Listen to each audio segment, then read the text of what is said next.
하나님 아버지, 오늘 이 날도 주님의 날로 삼아주시고 우리를 불러주시고 예배하게 하시고 기도하게 하시고 찬양하게 하시니 감사합니다. 우리의 고백처럼 우리의 삶에 허락하신 행복들을 하나하나 찾아나가는 우리 마지막 예람 가족들 되게 하여 주시옵시고, 거기를 찾는 지침서로 주시는 말씀 이 시간 귀를 기울입니다. 듣고 깨닫게 하심으로 진정한 행복을 찾아내는 우리 성도들의 삶이 되게 하여 주시옵소서. 예수님의 이름으로 기도하옵나이다. 아멘. 서로 축복하겠습니다. 아버지의 마음에 초집중합시다. 네, 상대방에게 한 번 더 축복합니다. 하나님은 당신에게 아버지의 마음을 부어주십니다. 할렐루야. 오늘부터 저는 새로운 주제로 여러분과 함께 하나님의 말씀을 나누려고 하는데요. 그건 주보에 기록해 놓은 대로 신앙의 핫 이슈 제자도입니다. 자, 먼저 제자도부터 설명해 볼까요? 여러분, 제자하면 자연스럽게 함께 떠오르는 단어가 있을 겁니다. 그것은 아마 학생일 건데요. 자, 제자와 학생의 차이 뭘까요? 일단 둘 다 배운다는 걸 전제로 하는 건 공통점입니다. 그런데 조금만 들어가 보면 분명히 다른 것이다 라는 거 알 수 있어요. 일단 학생은 단순히 지식을 배우는 사람입니다. 그러니까 뭐 학교나 교육기관 같은 곳에 가서 배우는 거 있잖아요. 그 사람들 우리가 학생 이렇게 부릅니다. 그러니까 이분들의 목적은 뭐냐 하면 지식을 습득하는 거죠. 새로운 알을 가지려고 하는 거, 그것이 핵심이고 중심이 되는 겁니다. 그렇다면 제자는요? 제자는 자기가 받은 가르침을 삶과 행동으로 실천하는 사람을 가리킵니다. 그래서 제자에게 가장 중요한 건 스승이 누구냐 이거거든요. 왜냐하면 자기에게 뭔가를 가르쳐준 스승이 어떤 사람이냐에 따라서 그 스승의 가르침을 결국 내가 받아들이고 내 삶을 통해 실천하는 과정이 제자에게는 가장 중요하기 때문입니다. 그렇게 스승에게서 배운 것들을 삶에 옮기고 또 그렇게 살아내는 것을 가장 중요한 가치로 여기는 사람, 그런 사람이 바로 제자입니다. 자, 그래서 그걸 전제하면 제자도가 뭔지 알 수 있잖아요. 이 단어가 이 종교적인 맥락 외에는 잘 사용되지 않거든요. 일단 제자도를 단순한 성경 공부 혹은 뭐 기도하는 것 같은 영적 훈련에만 이렇게 국한하면 안 됩니다. 그것도 제자도 관련이 없는 건 아니지만 그건 제자도의 일부분일 뿐이지 제자도 자체를 말하는 건 아니기 때문입니다. 진정한 의미의 제자도는 자기가 신뢰하고 또 따르는 스승의 가르침과 삶을 내 것으로 삼겠다 하는 의지의 표현이기도 하고요. 또 기독교 관점에서 다시 말하면 예수님을 우리의 일상에 초대하고 그분에게서 배우는 삶의 원리다, 이렇게 정의해 볼 수 있겠습니다. 자, 그러한 제자도의 정의를 생각하면서 오늘 제가 정해놓은 주제를 한번 보세요. 신앙의 핫 이슈 제자도, 이렇게 제가 해놨잖아요. 여기 나오는 핫 이슈가 뭔지는 아시죠? 쟁점, 주된 관심사, 혹은 뭐 뜨거운 감자, 이렇게 해석해 볼 수 있을 것 같아요. 그렇다면 왜 목사가 신앙을 놓고 핫 이슈라고 하는 표현을 사용하고 있는가? 제가 이 대목에서 원래는 이제 따로 할 얘기가 있었는데요. 지난 주간 중에 지금 이어지고 있는 2025 다니엘 기도회에서 나오셨던 목사님이 말씀해 주신 그 얘기 가운데 여기에 딱 해당하는 게 있어서 그걸 영상으로 준비했습니다. 함께 잠깐 볼까요?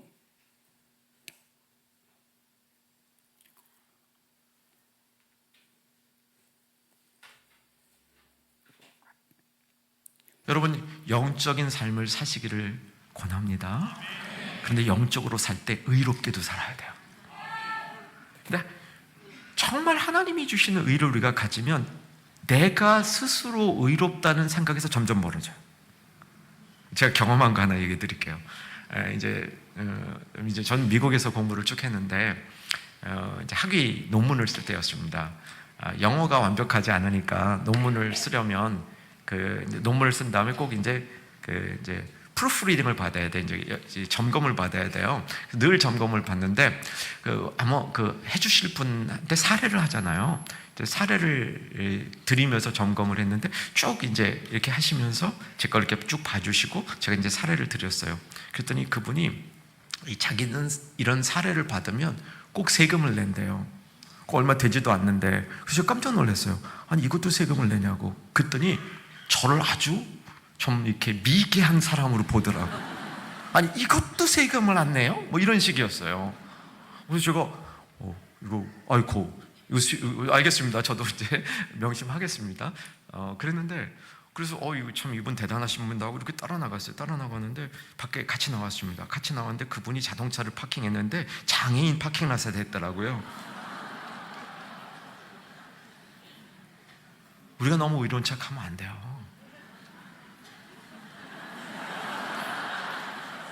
우리는 어떤 데든 굉장히 의로울 수 있어요. 그런데 어떤 면에서는 그 다른 사람이 볼 때 내가 그 의롭다고 주장하는 것만큼 의롭지 않은 영역이 우리 삶에 반드시 있어요. 그렇기 때문에 우리가 의로운 것은 하나님이 주시는 의를 받고 하나님 앞에서 살아가면서 진짜 의롭게 사는 사람은요, 보니까 겸손해요. 그 의가 내가 다른 사람보다 더 뭐 이렇게 옳다 바르다 이렇게 주장하는 의가 아니라 의가 자체 발광하더라고요. 자체 발광. 네, 잘 보셨죠? 이 목사님 우리 교단과 같은 뿌리를 갖고 있는 예장 합동측의 대표적인 교회 충현교회에서 사역하고 계시는 한규삼 목사님이십니다. 목사님이 우리에게 도전하는 메시지 잘 들어보시면 제가 왜 제자도라는 말 앞에 신앙의 핫 이슈라는 단어를 붙이게 됐는지 아마 이해가 되실 것 같아요. 지금 우리가 힘쓰는 신앙생활, 그건 결코 생각 따로 행동 따로가 아니다. 믿음 따로 생활 따로가 아니다. 바로 이겁니다. 앞서 제자도란 스승의 가르침과 또한 삶을 내 걸로 삼는 것이다 그랬고요. 또 기독교 신앙으로 말하면 예수님을 우리의 일상에 초대하고 그분에게서 배우는 모든 삶의 원리가 제자도다 그랬는데요. 이건 제가 교회에 첫걸음했을 때 총회에서 출판된 그 당시 공과 전체의 주제가 있었는데 그걸 떠올리게 했습니다. 그게 뭐냐면 말씀과 삶이었거든요.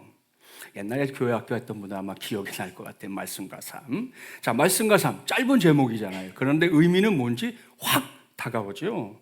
하나님의 말씀을 듣고 배우면서 은혜 받는 거 결코 그게 따로가 아니라는 겁니다. 또 오늘과 같이 이렇게 주일에 예배하고 여러분 이 시간에 뭐 있는 은혜, 없는 은혜 다 받고 교회를 딱 넣으라는 순간부터 그때부터 또 따로 그건 아니라는 말씀입니다.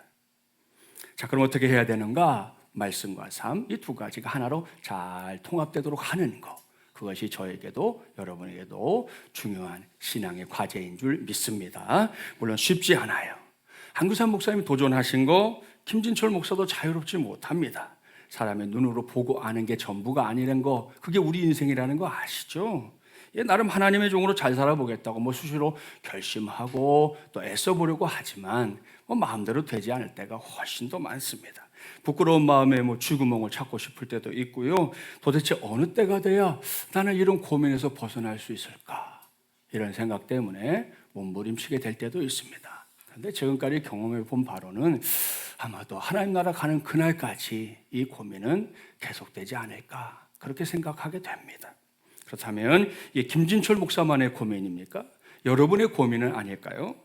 저는 그렇지 않고 대동소이한 차이는 있겠지만 제가 문제로 삼고 있는 것이, 제가 고민하고 있는 것이 여러분 모두도 함께 고민하고 함께 문제로 여기고 있는 것이다 확신합니다. 그래서 이번 주제를 신앙의 핫 이슈 제자도 이렇게 정한 겁니다. 그러니까 이제 우리가 이 주제로 말씀을 나누는 내내 하나님께서 내게 어떤 말씀을 들려주고 하시나, 내게 정말 꼭 말씀하고 싶어하는 게 뭔가, 거기에 관심을 기울이고 우리가 한 달의 시간을 보내면 참 좋겠습니다. 오늘 첫 시간입니다. 오늘은 크리스천의 제자도는 일상에서 길러진다라는 제목으로 하나님의 말씀을 전하도록 하겠습니다. 자, 오늘도 3세대 주일학교 우리 주보 코너 펼쳐볼까요? 오후에 오늘 오후에 우리 모여서 나눌 공과 제목이 나옵니다. 여러분은 이 시간에 예배드리기 때문에 되는 것이고 2부에는 다른 메시지를 해야 되기 때문에 2부에 오는 분은 제가 영상으로 보고 참여하라 이제 그러려고 그래요. 자, 거기 보니까 제목 나오죠. 날마다 헌신하기. 이번 주간 가족 주제는 뭐예요? 매일의 제자 훈련입니다. 자, 언제나 어디서나 이런 제목에 담겨 있는 이렇게 함축되어 있는 의미들이 얼마나 중요한 건지 아시죠? 자, 그걸 염두에 두면서 1번 여러분 읽겠습니다. 시작. 네, 잘 읽었습니다. 다룰 말씀은 신명기 6장 1절부터 3절이네요. 자, 한 절씩 교독합니다. 이는 곧 너희의 하나님 여호와께서 너희에게 가르치라고 명하신 명령과 규례와 법도라. 너희가 건너가서 차지할 땅에서 행할 것이니.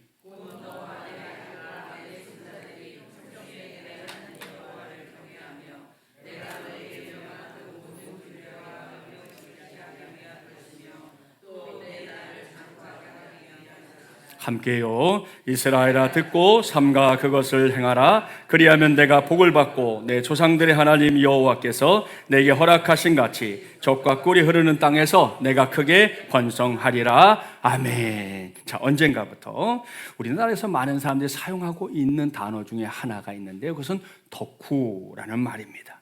이게 일본어 오타쿠에서 온 말인데 이것을 한국어로 발음할 때 오덕후라는 말이 되거든요. 그 오자를 떼버리고 덕후 이렇게 사용하게 된 건데 그닥 마음에 들지는 않아요. 좋은 우리말도 있는데 꼭 그래야 되나 하는 생각도 있지만 워낙 많은 사람들이 흔하게 특별히 애들은 그냥 입에 달고 사는 말 중에 하나이기 때문에 그래도 의미는 알아야 되지 않겠습니까? 덕후가 뭔가 이건 특정 분야나 대상을 열성적으로 좋아하는 팬이나 마니아를 일컫는 단어입니다. 자, 우리식으로 말하면 열성, 팬 이 정도 말할 수 있겠죠. 간혹 매스컴을 통해 덕후들 중에서도 덕후인 사람들을 보면 마치 사이비 종교를 신봉하는 사람들처럼 보입니다. 저만 그런 거 아닐걸요? 그죠? 네. 예를 들어서 이 가수 덕후들은 그 가수가 개최하는 콘서트, 음악회가 있다 그러면 그 비용이 얼마나 들든 상관없이 일단 예매부터 합니다. 그리고 현장에 갈 때도 그냥 가는 법이 없어요. 나는 당신의 덕후입니다 라는 것을 뭔가 드러낼 수 있는 사인을 한 옷을 입든지 행색을 하든지 하고 가고요. 또 현장에 가서는 보면 어떻게 하냐면 자기가 거기 주최 측도 아니잖아요. 그런데 차량 안내를 하지를 않나, 사람들도 앉는 좌석 안내를 하지를 않나, 그냥 알아서 맡아서 하는 것을 볼 수 있습니다. 자, 그래서 누군가 옆에 와서 피곤하죠. 그러면요, 이 사람들은 세상 천지 둘도 없는 웃음을 띠면서 어머, 무슨 말이세요? 피곤한 게 뭐예요? 나는 지금 얼마나 심판 나는지 아세요? 이렇게 반응합니다. 자, 그런가 하면 굿즈라는 것도 들어봤죠? 자기가 신봉하는 가수의 사진이나 마스코트가 들어있는 물건을 가리키는데요. 그런 것도 액수와 상관없어요. 그냥 무조건 사드립니다. 이번에 우리 대만팀 가잖아요. 대만을 제가 그 전에 갔다 왔는데 그때 갔을 때 한국을 좋아하는 이 한국어 모임을 막 시작했을 때 거기 와 있는 사람들 중에 저도 그때 당시에 보지도 못했던 도깨비라는 드라마를 1편부터 마지막까지 여러 번 본 사람들이 대만 사람들이 여럿인 거예요. 그 스토리를 다 알고 있어요. 그리고 거기에 나오는 주인공의 굿즈를 집에 잔뜩 쌓아놓은 사람들이 대만 사람들이더라니까요. 그 희한한 것은 대만에 갔는데 우리가 복음을 전하는데 대만 사람한테 우리말로 전했잖아. 우리말을 너무 잘하니까 이 사람들이. 아주 희한한 경우. 이번에 가는 팀도 이제 그런 분들을 만날 예정인데요. 아무튼 굿즈라는 게 그런 비용이 적지 않아요. 큰 비용이 나갑니다. 자, 그런데도 그걸 사드려요. 방송에서 한번 어떤 덕후의 집이 나왔는데 진짜 그 집에 하다못해 방송부터 시작해서 등신 때 말할 것도 없고 앨범에 곳곳에 그 덕후로 아주 도배가 되어 있는 걸 봤는데 이게 젊은 친구도 아니에요. 70대 여성 덕후의 집이었어요. 그래서 제가 그걸 보고 이야, 쟤는 뒤로 넘어가는 줄 알았어요 그날. 자, 그렇다면 이 사람들 도대체 왜 이러는 걸까요? 왜 그럴까요? 사람들마다 다양한 사연들이 있었는데 공통적인 건 뭐냐 하면 자기 인생이 바닥에 고꾸라졌을 때, 그래서 더는 살 소망이 없었을 때, 이건 질병 때문이기도 하고요. 가족 안에서의 문제, 또 경제적인 문제, 또 사회생활하면서 겪었던 아픔, 기타 등등이 있을 때, 그랬을 때 그 가수의 노래가 자기를 절망해서 심지어 여러분 자기를 죽음에서 건져내 줬다는 거예요. 그랬더니 그 다음에는 뭐냐? 내 눈에는 오직 너만 보여. 이렇게 됐다는 거예요. 그 다음부터. 언젠가 공중파 방송에서 이런 덕후들을 모아놓고 공식적으로 프로그램을 만든 적이 있었습니다. 그때 그게 나가니까 사람들이 찬발 논란이 심했어요. 그러니 제가 이 시간에 이게 옳으냐 그르냐 이런 걸 말했다가는 하염없이 이야기를 해야 될 것이고, 그럼에도 불구하고 제가 왜 오늘 이 덕후에 대한 이야기로 말씀을 시작하고 있는가? 자, 그것은 그들이 보여주는 삶의 태도가 오늘 우리가 나누고 있는 제자도와 사뭇 닮아 있는 점이 있기 때문입니다. 방금 그들이 가지고 있는 고백 말씀드렸잖아요. 내 눈에는 오직 너만 보여. 이런 마음을 갖게 된 계기 말씀드렸잖아요. 이걸 엄밀하게 따져볼까요? 그 가수가 직접적으로 뭘 해줬나요? 아닙니다. 해준 거 없어요. 가수는 대중을 상대로 자기의 노래를 그냥 부른 거예요. 자, 그런데 그걸 듣는 사람이 그걸 나를 위로해 주는 노래네, 나를 살려주는 노래네. 그렇게 받아들인 거예요. 그렇게 이해하게 된 거예요. 그러고 났더니 그 다음에는 오직 내 눈엔 너만 보여. 이렇게 됐다는 거지요. 그렇다면 저는요, 여러분은요, 저와 여러분 모두가 성부 하나님의 구원 열망 때문에 구원받은 것이다. 잊지 않았죠? 그렇다면 그러한 구원 역사가 간접적인 사건이었습니까? 아닙니다. 하나님의 구원 역사는 하나뿐인 독생자 예수 그리스도를 우리가 살고 있는 이 세상에 우리가 똑같은 모습으로 보내는 것으로 시작이 됐습니다. 그리고 그 마지막이 뭔지 아시죠? 십자가에 달려 우리의 죄를 대속하게 하신 사건으로 하나님께서 하나님의 구원은 이런 것이다 라고 우리에게 직접 보여주셨습니다. 그때 여러분 그 십자가를 타고 흘려내렸던 물과 피, 다른 누군가의 물과 피를 갖다 발라놓은 게 아니에요. 하나님 자신이시고 또 우리의 구세주가 되시는 우리의 주 예수 그리스도의 물과 피가 실제로 그 기둥을 타고 뚝뚝뚝뚝뚝 흘러내렸던 것입니다. 믿습니까? 그렇다면 이게 사실이라면 우리 세상의 덕후들보다 못해서 해야 되겠습니까, 여러분? 그들은 막연한 것에, 그것도 간접적인 것에 은혜를 느꼈다고 그래요. 그런데도 다른 사람들이 보면 막 이해하기 어려울 정도로 살고 있는 모습들 우리가 지금 늘 보고 있거든요. 하물며 예수 그리스도의 십자가 사건으로 억만죄악에서 구원받은 우리 말해 무엇하겠습니까? 그런 눈으로 오늘의 본문 1절 말씀을 주목해 보세요. 너희 하나님의 여호와께서 너희에게 가르치라고 명하신 명령과 규례와 법도라. 이게 중요합니다. 여기 언급된 명령과 규례와 법도, 이게 뭡니까? 다음 주에 좀 더 세부적으로 우리가 보게 될 건데, 이건 하나님의 말씀입니다. 오늘날로 말하면 우리가 갖고 있는 성경 말씀을 가리키는 거죠. 그 안에 뭐가 있다? 1번 대지에 나오는 하나님을 기쁘시게 하는 방법, 하나님을 기쁘시게 하는 법이 있다는 거예요. 자, 그러니 여러분 그걸 잘 배워야 한다, 안 배워야 한다? 잘 배워야 한다. 할렐루야. 여러분 아멘 해주시는 것처럼 바로 그것이 우리가 해야 될 일인데, 그러면서도 하나님 말씀 배우는 데 소극적인 사람들이 오늘 한국 교회 안에 생각보다 많습니다. 제가 청년기 때 교회를, 제가 이제 중학교 3학년 때 교회를 갔으니까 한 4년 뒤에 제가 청년이 됐잖아요. 그 시기에 대한민국에 있는 교회들은 성경 공부 열풍이었습니다. 전국에서 성경을 배우자 하는 일에 나서는 사람들이 얼마나 많았는지 몰라요. 다양한 성경 공부들이 나열됐고 사람들이 자기가 배우고 싶은 곳에 가서 배우는 일들이 있었는데, 그때에 비하면 지금은 솔직하게 말해서 너무나 형편없어졌다, 그렇게 말할 수밖에 없습니다. 왜 그럴까요? 대표적인 이유를 꼽아볼까요? 시간이 없고 바쁘게 산다, 성경 공부가 어렵다, 주일에 설교 들으면 됐지 뭘 그렇게까지, 내가 설교하는 목회자인가? 난 평신도인데, 이런 생각들이 있는 거잖아요. 거기에 더해서 한 가지를 더 꼽아본다면 성도들이 하나님의 말씀을 족쇄처럼 여기기 때문입니다. 당장 우리 1절 말씀에 언급된 명령, 규례, 법도라는 단어들, 그런 느낌이 확 오잖아요. 그죠? 그래서 배우는 걸 주저하는 경우가 왕왕 있는데요. 일단 결론부터 말씀드리면 그건 오해입니다. 잘못된 생각입니다. 함부로 내린 결론입니다. 자, 그런지 안 그런지 성경을 직접 찾아볼게요. 오늘 신명기인데 같은 신명기 10장으로 가보겠습니다. 278쪽 찾아보겠습니다. 신명기 10장 12절 13절을 오늘 관심을 갖고 꼭 기억해 주시면 좋겠어요. 278쪽 몇 장 넘어가면 나오죠. 자, 신명기 10장 12절 제가 먼저 읽습니다. 이스라엘아, 내 하나님 여호와께서 내게 요구하는 것이 무엇이냐? 곧 내 하나님 여호와를 경외하여 그의 모든 도를 행하고 그를 사랑하며 마음을 다하고 뜻을 다하여 내 하나님 여호와를 섬기고.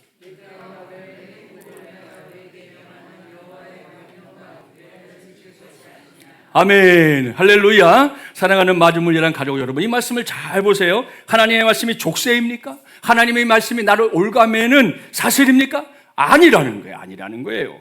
하나님이 직접 말씀하고 있죠. 우리에게 말씀을 주신 이유가 뭐라고요? 내 행복을 위하여, 너의 행복을 위하여, 이겁니다.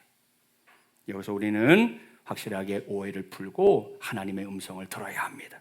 온 천하의 창조주인 나는, 나의 아들인 너, 나의 딸인 내가 행복하게 살기를 바란다. 그래서 그 길을 가르쳐주는 말씀을 내가 너에게 전하는 것이다. 이게 하나님의 마음이라는 거예요. 이건 결코 말뿐이 아닙니다. 자, 이번에는 신명기 28장 좀 더 가볼까요? 303쪽으로 가보세요. 28장으로 가는데 이번에도 보는데 1절부터 14절까지의 말씀이 하나님이 우리의 행복에 대해서 직접 선포하는 말씀이거든요. 당시에는 이스라엘 백성들에게, 오늘은 저와 여러분이 주시는 말씀이다 생각하면서 6절까지만 교독해 보겠습니다. 내가 내 하나님 여호와의 말씀을 삼가 듣고 내가 오늘 내게 명령하는 그의 모든 명령을 지켜 행하면 내 하나님 여호와께서 너를 세계 모든 민족 위에 뛰어나게 하실 것이라.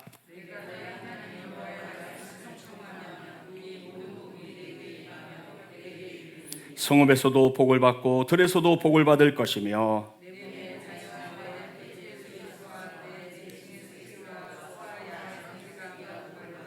내 광주리와 떡반죽 그릇이 복을 받을 것이며. 할렐루야. 여러분, 이것이 하나님의 말씀을 듣고 배우고 지킬 때 우리가 받게 될 복의 리스트입니다. 자, 이걸 보면 앞서 대지 1번이 뭐예요? 제자도란 하나님을 기쁘시게 하는 법을 배우는 것입니다 그랬는데요, 하나님을 기쁘시게 하는 법이라는 게 그저 하나님만 향하는 게 아니라는 거예요. 그건 피조물된 우리가 진정으로 행복한 삶을 사는 길과 아주 견고하게 연결되어 있는 것인 줄 믿습니다. 이를 명심하고 신앙의 핫 이슈 제자도에 관한 말씀이 선포되는 이번 달 내내 물론이고요, 앞으로도 계속해서 하나님을 기쁘시게 하고 더불어서 우리를 복되게 하는 제자도의 길, 저도 여러분도 기쁨으로 걸어가게 되기를 주님의 이름으로 축복합니다. 자, 대지 2번 가볼까요? 여러분 읽겠습니다. 시작.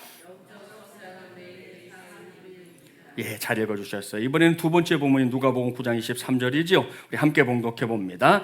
또 무리에게 이르시되 아무든지 나를 따라오려거든 자기를 부인하고 날마다 제 십자가를 지고 나를 따를 것이니라. 아멘. 여러분도 잘 아는 말씀이에요. 자, 그렇다면 이 말씀이 나온 배경이 뭔가? 18절 말씀, 우리가 지금 읽은 말씀에서 좀 올라가 18절 말씀을 보면 아직 예수님이 십자가를 지기 전이고요, 우리가 안에 누가복음에 장소가 안 나오는데 마태복음에 따르면 가이사라 빌립보라고 하는 도시에 들어갔을 때 예수님께서 제자들과 나눈 대화가 이어지고 있습니다. 자, 여러분 기억하시죠? 사람들이 나를 누구라고 하느냐? 너희는 나를 누구라고 하느냐? 예수님의 질문이 이어지고, 그때 베드로가 신앙 고백으로 우리 주님을 크게 기쁘시게 했다는 거 우리가 알 수 있습니다. 그럼 누가복음에서는 하나님의 그리스도시니이다 그랬지만 마태복음의 16장에 기록된 신앙 고백 우리가 다 알고 있잖아요. 주는 그리스도시요 살아계신 하나님의 아들이시니이다. 아멘. 그때 예수님이 얼마나 기뻐하셨는지, 뭐 뜬금없이 천국 열쇠 줄게, 네가 풀면 하늘에서도 풀리고 네가 닫으면 하늘에서도 닫힌다, 뭐 어마어마한 말씀도 주셨어요. 자, 그러고 나서 하신 말씀이 뭐냐? 얼마 후면 내가 버림받아서 십자가 달려 죽을 것이다, 그리고 사흘 만에 다시 살아날 것이다 말씀합니다. 그래서 우리가 순환예고 혹은 순환고지라고 합니다. 예수님이 이제 그 전까지는 십자가 얘기를 안 하셨거든요. 이제 베드로가 신앙 고백을 제대로 하는 걸 보고는 옳거니 이젠 됐구나 하고 이제 예수님이 구원의 길을 미리 말씀해 주신 거였어요. 자, 그런 다음이 바로 오늘 우리가 조금 전에 봉독했던 9장 23절 말씀입니다. 그걸 전제하고 한번 물어볼게요. 여러분, 이 말씀 어떻습니까?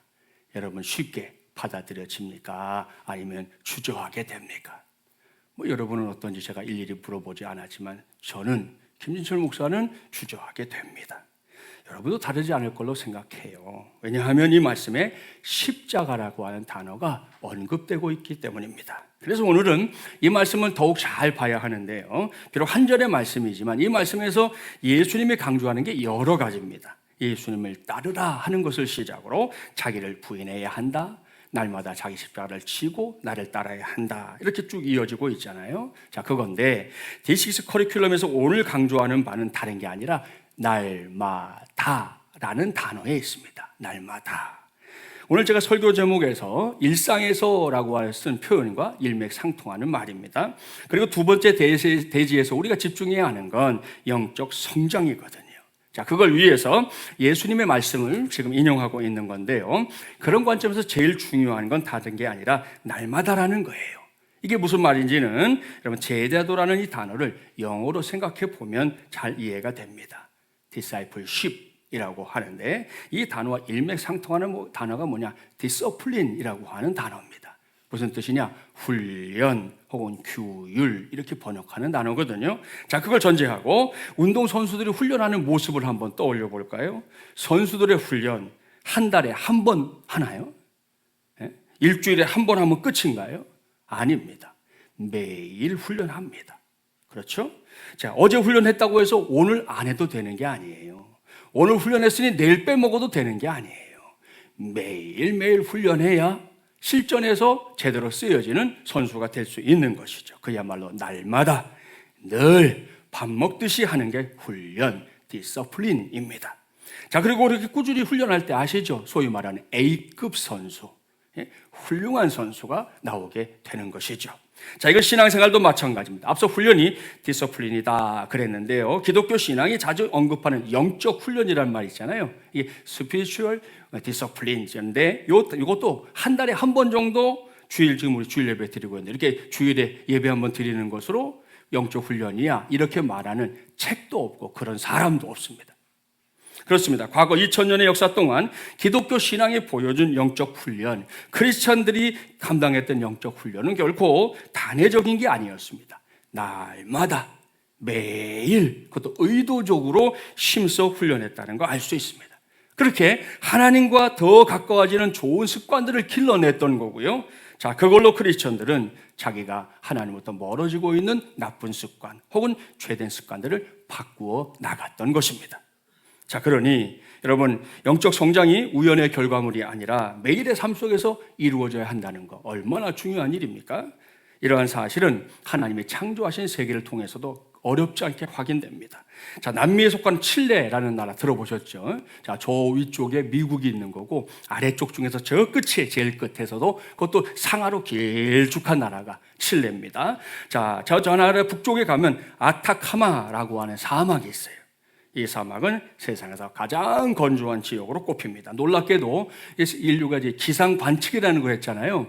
기상 관측을 한 이래로 비가 한 번도 오지 않은 곳이 저기입니다. 참 대단하죠. 비가 한 번도 안 와서 한 번도. 그냥 안개, 가끔 흘러 들어오는 계곡물이 전부입니다. 그래서 심지어 이 땅에는 미생물도 살지 않는 아주 척박한 땅으로 알려진 곳이 아타카마 사막입니다. 자, 그런데 얼마 전이에요. 지난 2021년 슈퍼 엘니뇨 현상으로 기상이변이 일어나서 무려 12시간 동안 7년 강수량의 비가 이 사막에 내렸습니다. 12시간 동안. 자, 그렇게 사정없이 내리던 비가 그쳤어요. 며칠이 지났어요. 어떤 일이 일어났는가? 이 척박한 땅에 싹이 트기 시작했고요. 꽃이 피어났습니다. 그리고 몇 주가 지나자 사막이 온통 짠! 한 장 더 있죠. 저렇게 분홍색 꽃들로 뒤덮이는 그야말로 기적이 일어났습니다. 기적이. 이 소식이 전해져서 수많은 사람들이 사막을 보러 찾아왔고요. 많은 사진작가들이 다녀갔지만 보면서도 그 광경이 이해가 안 되는 거예요. 어떻게 이런 일이 일어났지? 자, 그렇게 몇 달이 지나고 다시 비가 내리지 않자 저 아름다운 꽃들이 사라지고 다시 황량한 사막으로 지금은 돌아갔어요. 자, 큰 아쉬움이 남았는데요. 분명한 건 뭐냐? 충분한 비만 내린다면 메마른 사막에도 아름다운 꽃이 가득 필 수 있구나. 요걸 사람들이 배우게 된 거예요. 절대 안 돼라고 생각했던 곳에서 기적과도 같은 일이 일어나니까 되는 거로구나. 이런 일이 일어날 수 있는 거로구나 하는 걸 모두가 배우게 된 거예요. 이건 제자도에도 100% 적용되는 원리입니다. 세상에서 가장 척박한 땅이었지만 그런 곳에 꾸준히 물이 되어질 때 저렇게 아름다운 장관이 만들어지지 않았습니까? 마찬가지입니다. 우리가 예수 그리스도의 제자라는 놀랍고 복된 역할을 꾸준히 감당하려고 한다? 그러려면 왕도가 없다는 거예요. 무슨 말씀인지 아시죠? 이게 믿는 척해서 된다는 게 아닙니다. 신앙생활을 엑서서처럼 생각해서 할 수 있는 일이다? 열매가 맺는다? 어림도 없습니다, 여러분. 사랑하는 마중물 여러분, 가족 여러분, 날마다 주님을 가까이 해야 합니다. 늘 하나님의 말씀 앞에 서고자 해야 합니다. 요즘 2025 다니엘 기도회 진행되고 있잖아요. 기도함에도 어떤 때는 기도하고 어떤 때는 잊어버리고 어떤 때는 죽을둥살둥 기도하다. 어떤 때는 또 언제 그랬냐는 듯이 그렇게 하면 안 된다는 거예요. 늘 기도함에 마음을 쏟아야 할 줄 믿습니다. 우리가 살면서 밥 세끼 먹는 거 당연한 걸로 생각하잖아요. 우리의 신앙생활도 그렇게 여겨야 합니다. 그래서 저와 여러분 한 사람 한 사람이 예수 그리스도의 제자라는 이 복된 역할을 주님 만나는 그날까지 잘 감당해서 성경이 약속하고 있죠. 하나님 나라에서 면류관의 주인공 되는 우리 모두가 되기를 주님의 이름으로 축복합니다. 자, 한번 여러분 읽겠습니다. 시작.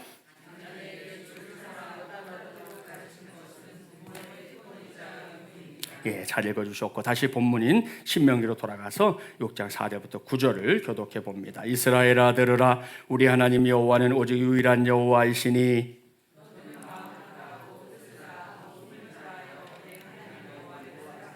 오늘 내가 내게 명하는 이 말씀을 너는 마음에 새기고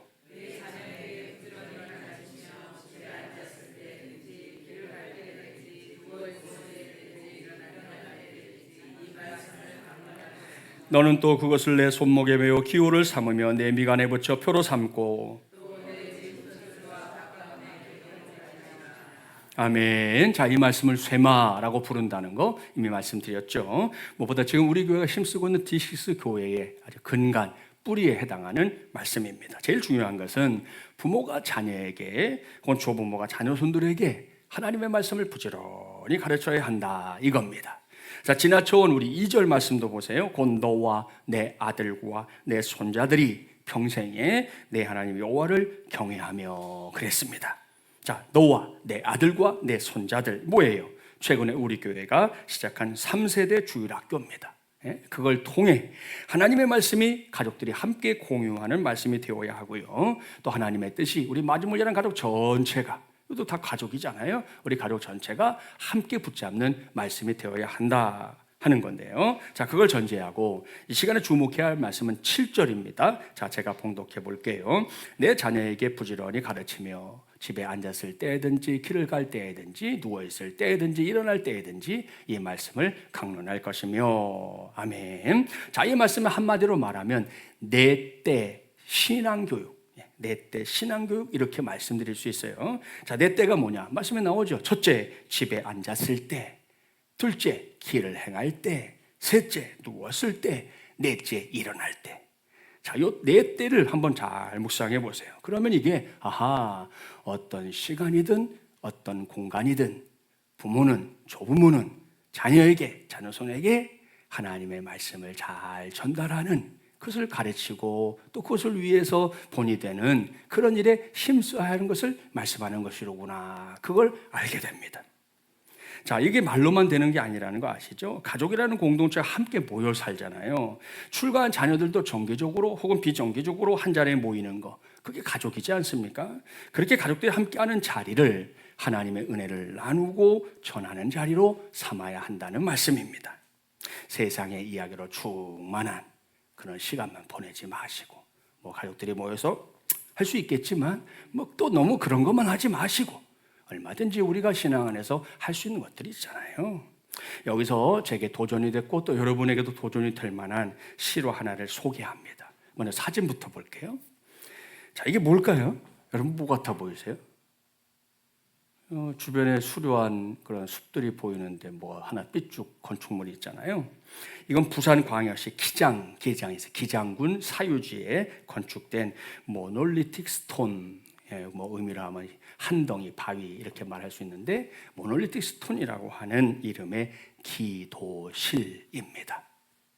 자, 여기는 감동적인 사연이 있어요. 생전에 집 옆에 작은 동굴을 이렇게 만들어 놓고 매일 그곳에서 기도하던 어머니가 있었습니다.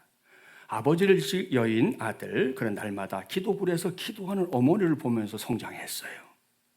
그러다가 어머니가 이제 별세했고 장성해서 성공한 자녀는 꿈을 갖게 됩니다. 그것은 어머니처럼 동굴과 같은 기도처를 만들어 그곳에서 기도하는 것이 그 친구의 꿈이 됐어요. 그는 자기가 소유했던 저것이 40만 평의 개인 소유주라고 그래요. 저 40만 평 위에 3평짜리 기도처를 완성했습니다. 자, 그러고 보면 40만 평이 3평을 움직인 게 아니라 3평이 40만 평을 움직인 것이로구나 하는 것을 알게 됩니다. 이런 사실은 이 아들에게 건축 의뢰를 받았던 이 건축가 조신행 씨에 의해서 알려졌습니다. 건축가는 2년 전에 이 모든 건축 과정을 이 모놀리틱 스톤, 빛으로 그린 바위라고 하는 책에 일일이 남겼습니다. 책에서 이 기도처가 어깨를 들어갈 때 움츠리고 들어가야 간신히 문을 통과할 수 있다고 그랬고요. 양쪽 팔을 벌리면 손끝이 양쪽 벽에 거의 닿을 정도라고 그래요. 내부를 살짝 보여드릴까? 아무것도 없어요. 들어가 보면 성경책 하나, 그죠? 기도할 수 있는 그 자리 하나, 그게 있는 거예요. 여러분이 보신 대로 저 공간에서 세상과의 연결 지금 보이시죠? 초승달 모양의 빛 한 조각이 전부입니다. 그게 의도적으로 그렇게 건축을 한 거예요. 그 자연빛은 그것만 딱 들어와요. 이렇게 딱. 하지만 저것은 어머니의 신앙을 대물림한 그 아들에게 깊이를 알 수 없는 아주 시면의 공간이고요. 신앙과 실존을 오가는 아주 큰 울림의 장소가 되고 있는 줄 믿습니다. 여기서 한마디 할까요? 사랑하는 여러분, 우리가 사는 세상에 기도를 이기는 것도 기도를 앞서는 것도 없습니다. 예수 믿는 우리 꼭 명심해야 합니다. 세상에 살면서 우리 할 거 많지만 기도를 이겨낼 수 있는 게 없고요. 기도를 앞서가는 것도 없습니다. 그런 심정으로 골로새 4장 2절 말씀을 받으십시오. 기도를 계속하고 기도에 감사함으로 깨어 있으라. 할렐루야. 이 말씀 붙잡고 실천하고 나가서 이 말씀을 여러분, 이 어머니처럼 어머니가 의도하셨는지 난 모르겠어요. 그걸 모르니까. 그렇지만 어찌됐든 이 어머니의 그 신앙이 아들에게 잘 대물림된 것처럼 우리도 이 말씀 딱 붙잡고 우리의 신앙이 대물림되는 신앙으로 자리 잡는 은혜까지 우리의 가족들 가운데, 우리의 마지막이라는 교회 가운데 있게 되기를 주님의 이름으로 축복합니다. 말씀을 마무리합니다. 저는 오늘 신앙의 핫 이슈 제자도라는 큰 주제 아래 첫 번째 시간으로 크리스천의 제자도는 일상에서 길러진다라는 제목으로 하나님의 말씀을 전했습니다. 오늘부터 우리가 붙잡게 된 제자도 그것은 뭐예요? 예수님을 우리의 일상에 초대하고 그분에게서 배우는 삶의 원리다. 이렇게 말씀드렸으니까요. 그 정의 잊지 마시고 앞으로 제자도에 대한 말씀을 들을 때마다 그 정의를 마음에 품고 또 떠올리면서 말씀을 나누면 좋을 것 같습니다. 오늘 적어도 3가지 기억해야 되겠. 첫째, 하나님을 깊으시게 하는 법을 배워야 합니다. 무엇을 통해? 하나님의 말씀을 통해. 하나님의 말씀은 족쇄가 아닙니다. 말씀드렸죠? 우리의 행복을 위해서 하나님이 먼저 주신 은혜의 매뉴얼이에요. 그러니 그 말씀을 우리가 아멘으로 받고 그 말씀 읽는 것을 기뻐하는 우리 모두가 되기를 주님의 이름으로 축복합니다. 둘째, 영적 성장은 날마다가 핵심이다. 그랬습니다. 어쩌다 한 번은 하면서 뭐가 되겠거니 기대하지 마세요.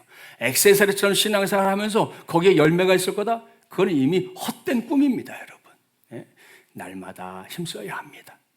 여러분, 연인들도 자꾸 만나야 그 연애의 깊이가 더해지는 거잖아요.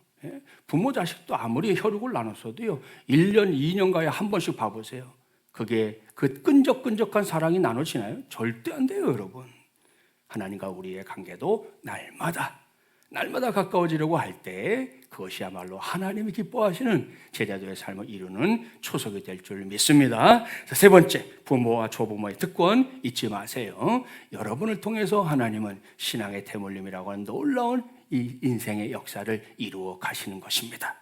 이렇게 저에게도 여러분에게도 오늘의 제자도가 어제의 제자도보다 더 굳건해지는 삶의 스토리들 이어지기를 바랍니다. 그래서 하나님의 나라를 세워가는 일에 저와 여러분 개인은 물론이고 우리의 가정, 우리 교회가 꼭 쓰임받게 되기를 주님의 이름으로 간절히 축원합니다. 기도하겠습니다.